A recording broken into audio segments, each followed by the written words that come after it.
Hello, Sukie Baxter here. I am sitting here in my newly furniture-free living room, which will be the subject of another video to come soon, so stay tuned for that. But today I wanted to chat with you about something that came up for me, an insight that I had that I felt was valuable to share. And that is this idea of treating a symptom rather than addressing a problem. And a lot of times what we've been conditioned to do is to, hey, you want to say hi? We have an assistant today. This is Milo. He's assisting. Oh, chief assister. Okay, so a lot of times what happens is when people are looking at a problem that they're experiencing, they assume that the thing that they are experiencing, the pain that they are experiencing, is synonymous with the problem. And so, for example, when we're talking about physical issues, what we're going to say is like, you come in with back pain and you assume that the problem is in your back. And we're conditioned to believe this because our medical model is structured that way.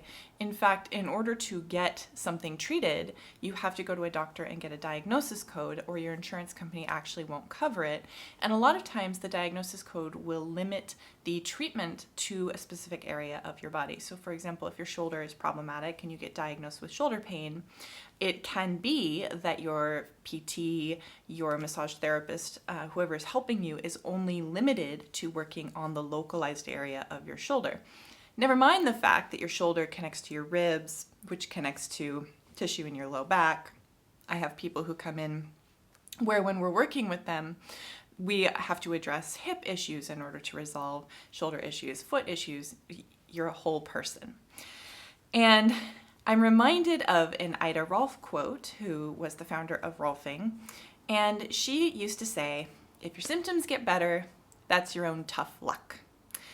And what she meant by that was not that she didn't particularly care about symptoms, but that it was more important to her to bring a person into alignment and into integration, into whole human organization, than to address a smattering of complaints and symptoms.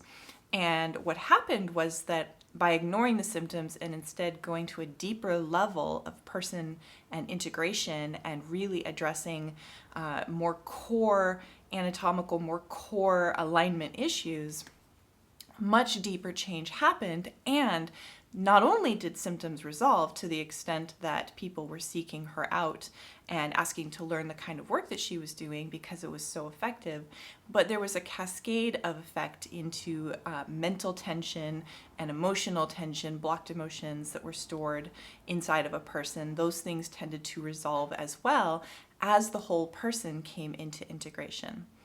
So another thing that she used to say is, where you think it is, it ain't, which means that what you think is going on is probably not the entire story of a problem.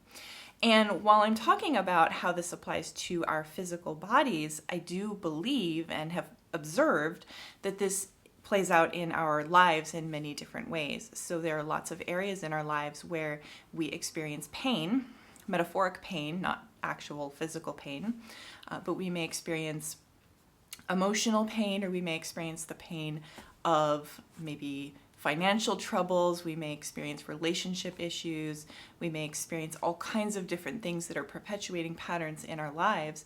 And the tendency and the culture is structured in such a way that we focus on fixing those things. So a person who has a relationship issue generally tries to fix the relationship. A person with financial issues may start reading financial books, going to debt counseling, something like that.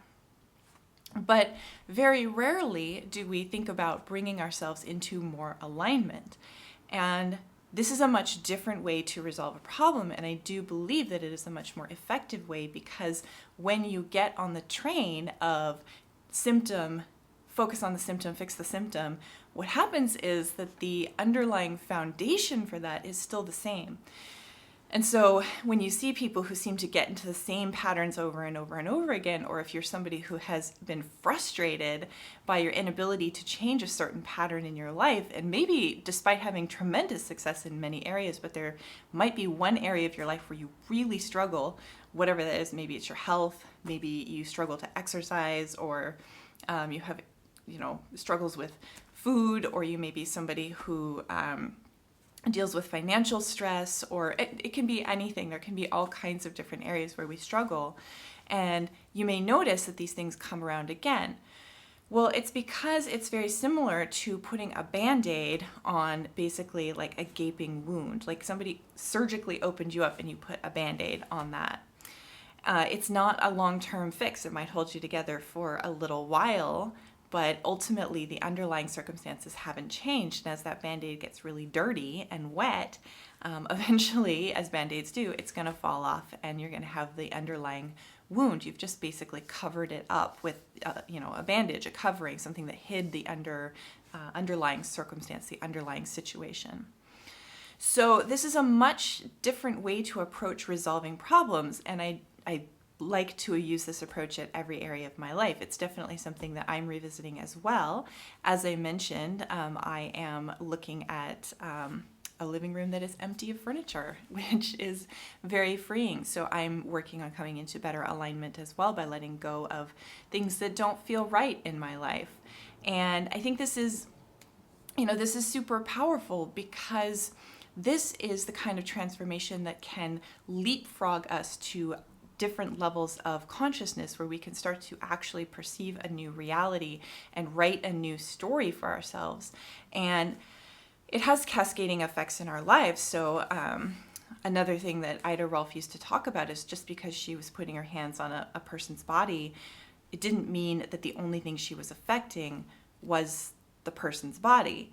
She was actually looking at what she was doing as a way to use the physical to start to shift mental tension, to shift emotional tension. So when we start to address how we are being in alignment in these areas of our lives, it creates the potential for very, very deep change. And so, yeah, the symptom that you're experiencing might fall away, but old stories and beliefs that maybe you didn't even know you had can also fall away, which creates an up-leveling it can be revolutionary.